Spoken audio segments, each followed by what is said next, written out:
What is going on, Swoopers? Welcome back to another episode of Swoop Luke. In this episode, we're doing something different, something that we haven't done um, ever, really. We're going to be having an AFLW chat. So I've been doing AFLW content for since I started the channel, as you guys sort of know.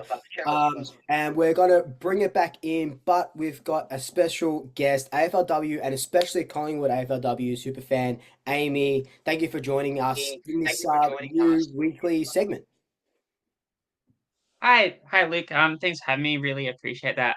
Yeah, no, I love everything about the AFLW, so really excited to get talking about that. No, that awesome. And yeah, you and I sort of go back to like sort of Twitter and we sort of met through there and the stuff that we do, like Collingwood Pride and all this sort of stuff and seeing you at games and all at AFLW games. Um, First off, I want to ask you how you sort of got into the AFLW and what the Pies team means to you. Yeah, so I've been AFLW fan probably since 2018-ish. So pretty much near the start. But I've been a Collingwood fan since 1997. I watched them play. They beat Port Adelaide in Port Adelaide's first ever game, and I thought they were the best thing ever. Turns out we finished near the bottom of the ladder for the next 3 years, but whatever. We don't care about that. So I've been a Collingwood fan for that long. And when I went over to the US, I was over there disconnected from footy a bit. I came back to Australia, and all of a sudden there's this AFLW product. It's like, oh my God, there's a women's sport here of this sport that I really love. Um, and so it's just that opportunity to engage in what is essentially a new sport.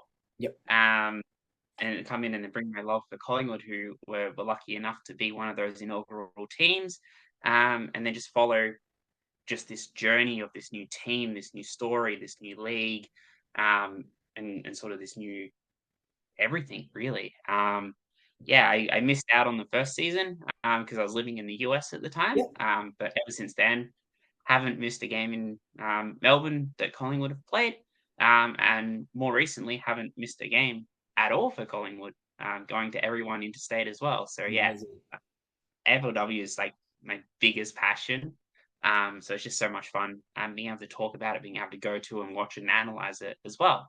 Yeah, and I want to touch on something that you mentioned right at the start. You said pretty much it's a new sport, it's a new product because we know for people who watch the product, watch the AFLW, we know that it is very different to the men's game. Even with like there's only what 17 on the field, and there's a couple of different rule changes and stuff like that. Could you give us a quick summation of um, kind of like the big differences and the contrast because we know that the biggest knock on it is it's so low scoring, it's boring to watch, and but when you're watching it, when you're enjoying it, when you're consuming it as weekly as we are, and you more in depth going there and stuff, it's not just about that. Can you sort of explain that a little bit? Yeah, I think so. For me, I'm one of these people, and there's probably a whole heap of us within the AFLW community that we don't just support one team. We support a whole bunch of different teams, and we support players when they play for our team, when they play for other teams. And so for us, what is really important, what really brings us together around AFLW is that story of AFLW. It's the story of the players. It's that journey on the growth of the game, the way the game is evolving and changing every year. That's what brings us to the games and what draws us into it. So I think when I say it's a new sport, back in 2017, a lot of the players that were in the inaugural season were players that, for pretty much their entire life, they're told, you're not allowed to play football. And then You just get stop. to 10, 12 years old, you get to that when they start getting tackling in the game, they go, you're not allowed to play. And so all of these players, they've gone off, they've played netball. So you had Ash Brazel went over, became a Yes. world champion in netball, played for Collingwood. You have Bree Davey, who was a goalkeeper for the Matildas, What is young it? Matildas. Um, you have a couple of the Gold Coast players are rugby sevens players as well. So you have all of these different people from different backgrounds. And so when you bring that all together into this one league, all of a sudden you've got all of these different stories and all of these different journeys that come to a point. and then they go out from that, and that's what makes it really interesting for me in particular. Like just engaging with it, engaging with those stories, and then you talk about the sport itself being physically different. It kind of has to be in the way that it's played. So there's 16 on the field, there's 5 on the bench. There's different rules that are in place. So we have the when you in the between the arcs, you've got the last touch The rule. old lasso. The lasso rule. It's called last touch, but it's everyone knows it's the lasso rule. Which is a rule that I think should be in the AFL, by the way. Get rid of all the deliberate stuff. Yes. Yep. It's things like that. And then even because of all that lack of experience that a lot of these players had, the game had to start in a different place to what men's football has. Um, and so we've really seen over the last sort of 3 years now since the new teams have come in, there's been this huge evolution in the way that the game's been played. We're seeing now that with these newer teams, a lot of these players now have had that continuous experience from their childhood of playing football. So they're a lot quicker, they're a lot more skillful, they're able to run better football patterns. And so what we're seeing is the game evolve along with that. And that's so interesting to us as fans to be able to watch. Um, yeah, and just see how that grows, to be honest. Yeah, and that's what it's all about. And I think you hit the nail on the head when you said at the start, these girls are, some of them were like what, in their 30s playing football, and they hadn't Yeah. played since they were 14, not professionally, sorry, competitively. So what we're seeing now is we're seeing now that as when the AFLW here, I wish I had the stat in front of me, but women's teams just in general from like Craigieburn or Essendon, they're all got these women's and these girls teams now, and is growing the sport, and now you're seeing 9-year-olds from Auskick all the way through, girls just going all the way through to girls teams and getting into the AFL. So now you're seeing these 17, 18, 19-year-olds that have been playing since they were in Auskick Yeah. or 12. And it's just beautiful. And that's why you can see, let's look at last week. 26, 73 points Hawthorne, a 50 something or 40 something point mauling. You can see that the scores are going up, the skills are going up because they've got this body of work behind them now. It's not that someone was a paramedic for 20 years and then they decided to play football. Yeah, they're not doing footy on the side, which is kind of how we sort of look at it. And you speak there to the growth of women's footy. Like it is absolutely massive. So I play at a local club, West Brunswick. We have 3 women's teams. 5, Wow. 6 years ago, they were struggling to get just one team. We've got like Scobs, Q. A lot of teams now have 3, 4 teams in that one club, which is really awesome to see. And then you look at the VAFA. Um, I think there's 8 divisions or something of just women's teams, like up to 10 teams in those That's leagues. insane. Like the growth has been absolutely massive, and being able to get people into that environment. Like I know I played my first year this year. Like it's such an incredible environment to be in as well. Um, so yeah, and to think that a lot of that has been driven by the AFLW Yeah. and having that opportunity to go, look at these people up here. These are really cool people. We get to do that as well. So yeah, it's not just within the game that it's evolved. It's outside the game as well. And I think probably the next evolution is how we actually talk about the game and how we garner further interest in it, because the way you interact with AFLW is different to the way you would interact with men's football, and Yeah. the fan bases are different fan bases. We care about different things, um, at least in that core fan base. Yeah. And I think like there's a recent study out of the US by Howard Media, like 40% of people my age and younger want to watch women's sports, and we prefer watching women's sports. But alongside of that, we consume sports in a different way as well. So it's very much through that social media. It's getting attached to particular players, Yeah. and we're seeing this explosion, not just in Australia but globally of women's sport, and it's so exciting to be involved in. Like you look at the WNBA with Caitlin Clark and Angel Reese, and how amazing that is. And Crazy. so you got people over in Australia like, oh my, Caitlin Clark, Angel Reese, really cool people, but they don't really care about the fever. They don't really Yeah. care about um, I don't even know who Angel Reese actually plays You for, play to be for? honest. No, I've just seen Um, videos of them, you you know. know these people. It's the same with the PWHL, which is the Professional Women's Hockey League. They've just announced their team names, and they've had sold out stadiums. And so AFL's really at this junction where we've got this women's program. It's been there for 5 or 6 years. It's really this opportunity to capitalize and just grow the game so much. We've got that base, and like the next 3 or 4 years is going to be so exciting.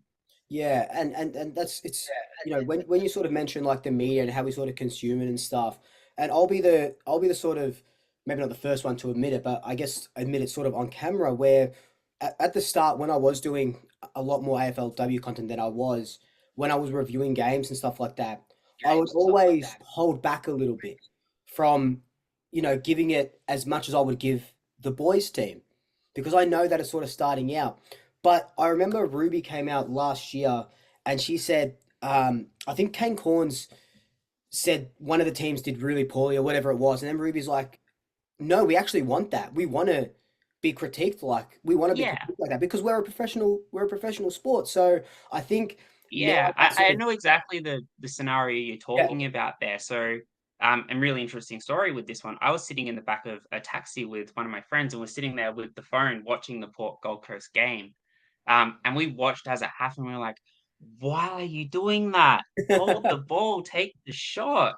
Why did you give that ball up?" And then we watched Gold Coast run down the run through the center and kick their goal to win the game. And like we thought, "Damn, that's really amazing from Gold Coast." And then on Monday morning, Kane Corns goes like, "This deplorable act from Port Adelaide. Why didn't they just kill the game?" And all this sort of stuff. yeah, And it's like, are the AFLW ready for criticism? And I made a TikTok at the time. I was like, yeah, the AFLW is ready for criticism. It's always been ready for criticism, yeah, but it's always been ready for criticism from people who are informed.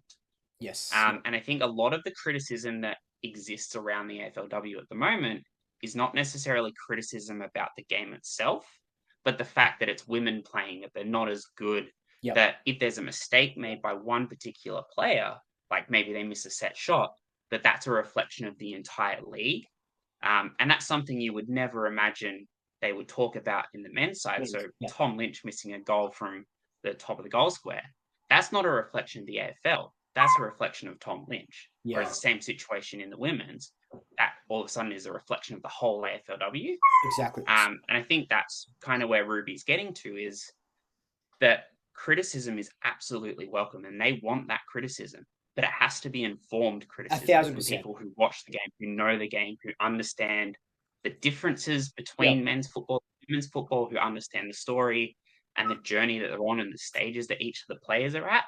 And I think that's what's really important and what might be missing from that discussion. And you started to mention that you wanted to do criticism, but you felt like you couldn't. Yes, Um, exactly right. Yeah. yeah, Yeah, and that's um why I sort of wanted to get a female voice on it as well, who follows it more deeply than I do and is sort of more invested in it as even though I am invested, but on a different level, like you said, women consume women's sports on a different level than what men consume women's sports. So talking about criticism, I guess it's a good segue. What is happening to the team that we love at the moment? I think I don't think it's crisis stations at the moment. Okay. I think we might look at the result on the weekend. We got Hawthorne, essentially a brand new team, 3 years old. They come in, smash us by 50 points. I think we have to really think about the context of where we are at the moment. So at the end of last year, we got a new coach. We've had a huge amount of list turnover in the Yes. last Yep. couple of years. On the weekend, we had named top up players on the emergencies. So we've got an insane number of injuries. And I think you have to take all of that into context. I'm not defending the result. The result is kind of, I went into the game thinking that's probably where the result was going to Okay. be. Yep. Coming off the back of the Sydney game, one of the things that really stood out that whenever Sydney were able to get the ball on the outside of the contest, so be able to get it out to their runners and move it forwards, they were really, really damaging. So when Chloe was getting on the lead, we couldn't stop it. Yeah. We didn't really have someone to go that could run with Chloe the entire Yeah. time. And normally that would be like a Lauren Butler who's out with injury. And then on the flip side of that, when we had the ball, we kind of just kick and hope that someone's forward, and we don't Yeah. really have that forward option. Yeah. And we brought in Kalinda Howarth to be that option, and unfortunately she's injured at the moment, had a knee injury. She's the player I actually sponsor, Kalinda. Oh, wow. Yep. So yeah, that's kind of where I saw it. I thought we'd be able to be competitive in and around the contest. Like we still have Bree Davey, who's absolute gun Yes. in the centre contest. We used her a little bit in the midfield and a little bit forward, so she's coming off an ankle injury that she sustained during pre-season, so she's a little bit underdone. And so we use her in two different positions. Bull, Michaela Can, is again really solid. I think she's hasn't really had the standout season that she's had in the last couple of years. Yeah. And I say standout season, it's 2 games. I think the next person I was going to talk about is Britt Benici. So she's coming off 18 months now since she's had her knee injury. She's really starting to hit her stride. But I think one of the things that really stands out about Britt is she's really like her role in the team is to be able to get that ball and feed it out to someone else. Yes. Yep. So yeah, I think injuries has really hurt us a lot. But I think what isn't necessarily like, and it's not panic stations yet. We're a new team. We got a new coach, potentially a new Yeah. system. Yeah. So the thing that I'm looking for is how does our system evolve from the previous years? Yes. Like I'm not expecting us to make finals this year. I think this is really a growth year for us. We've got like new coach, new system. Let's learn that system. Yep. I don't think we're making finals. I don't think the team would like me saying that, but I don't think we are. Yep. And so what I'm looking for in the team is how does our game plan evolve? Can we move away from that situation where in the past we're very quick to just get the ball on the boot and kick it forwards, and that might have worked in the past where the ball might go to the ground because maybe the option aren't quite as good as marking or they're not as competitive in their defensive zone. That's not going to work anymore. Yes, exactly. Because teams are now getting that depth in their defensive area where they're able to take that mark, get that quick kick out to the wings, and be able to move that ball forward really quickly. And a quick movement ball for us is really bad. Yeah. We Yeah. don't have pace in our backline. Yeah, noticed that a lot, and I talked about that in my review of the game on the weekend, where, yeah, we're doing those long kicks in hope, comes to the ground, that we were kicking it out, and Hawthorne were just there ready to eat it up on the half forward line, and then just running it out. We can't come up against that. We don't have any answers for that. But what about these next 2 games? So we have Friday night. So tomorrow night we have the Lions. And then, because, the AFL and the AFLW, they love just throwing spanners in the cogs, and it's such a well-run organization. From Friday, we play on Tuesday against West Coast Eagles. AFLW really doing both the fans and the West Coast Eagles quite a dirty here at this weekend. So West Coast come over today and they're playing the Bulldogs tonight, or Thursday, whenever this goes out, Yep. at Whitten Oval.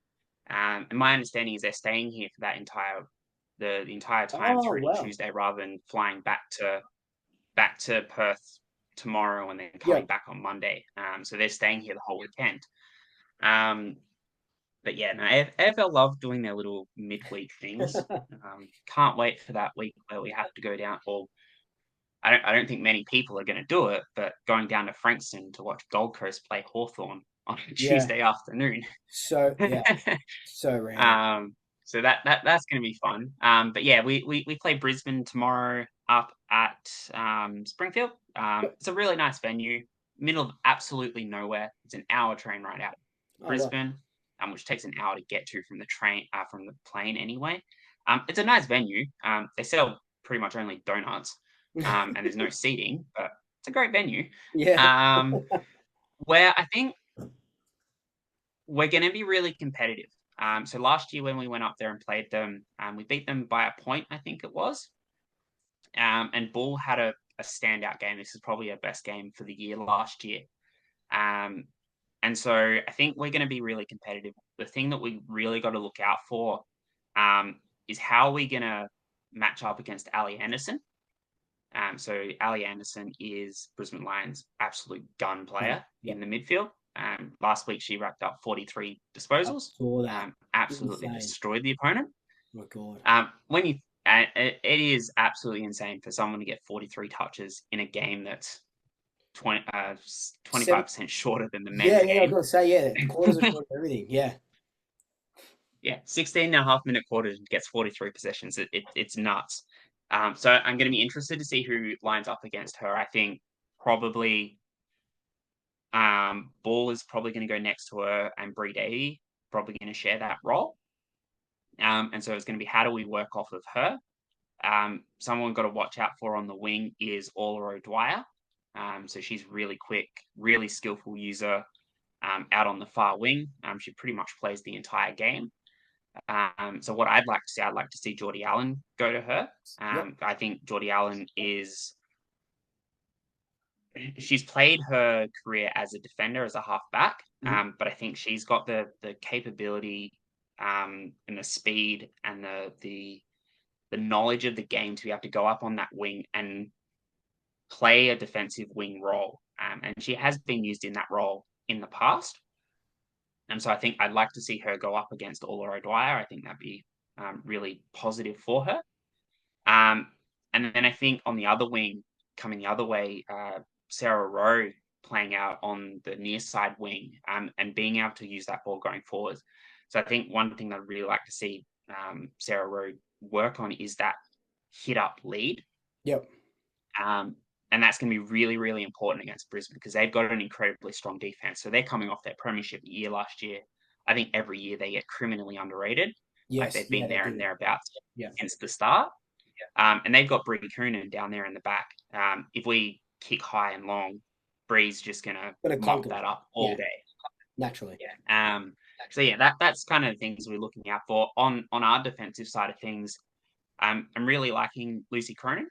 Lucille Yes. Cronin. Yes. Yep. She's come in second game. She's lining up against some of the really good forwards. But I think she's a really exciting prospect for us in that defensive line. She comes from out at Kew, where Jess Berger's been part of the women's program down there for a long time. So yeah, she's looking really good. Stacker, she's probably gonna end up on Dakota. I don't Yep. know. I don't know how that's gonna work. But either Cronin or Stacker, Stacey Livingston. I got to remember. I don't need to use all their names. Stacey Livingston will probably line up on Dakota Davison, who's there really damaging forward. That pretty much no one in the AFLW likes, but it's okay. So yeah, I think. Ironically, I think we're going to be more competitive against Brisbane than we were against Hawthorne. Interesting. Okay. Because we're two teams that kind of know exactly how we're going to play. We've played each other every year since the start of AFLW, and we built up this really big rivalry.